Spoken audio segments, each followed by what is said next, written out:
Just because they're animals doesn't mean the faces you see here at the Humane Society of Hamilton County haven't felt the effects of the pandemic too. They're silent victims of this as well. To date, the shelter has lost $250,000 of its just over $2 million yearly operating budget. It's a big hit. And like I said, lives are at stake. The lives of animals like Libby, who now lives with the shelter CEO, Rebecca Stevens. There's a face to the situation that we're in right now. Hundreds of faces of animals whose daily care is supported by money from corporate sponsors and 3 big fundraisers the shelter has every year.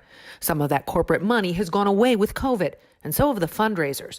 One has already been canceled. The second, a 5K called Wolfstock, is happening this weekend, but is scaled back because of the virus. The third, set for November, is still up in the air.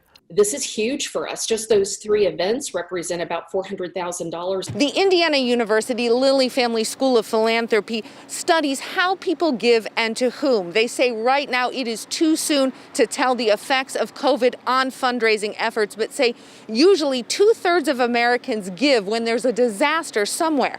But what happens when the devastation from COVID is everywhere? The whole country, the whole world is the region, right, that's affected by this disaster. So it's very unprecedented, very uncharted territory. Dr. Patrick Rooney, who studies philanthropy at IUPUI, says some nonprofits who've shifted fundraising efforts online are doing better than ones that rely more heavily on events.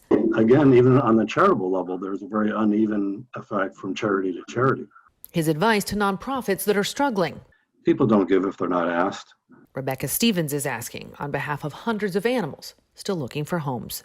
Literally, lives are at stake. So however you can help, we encourage you to.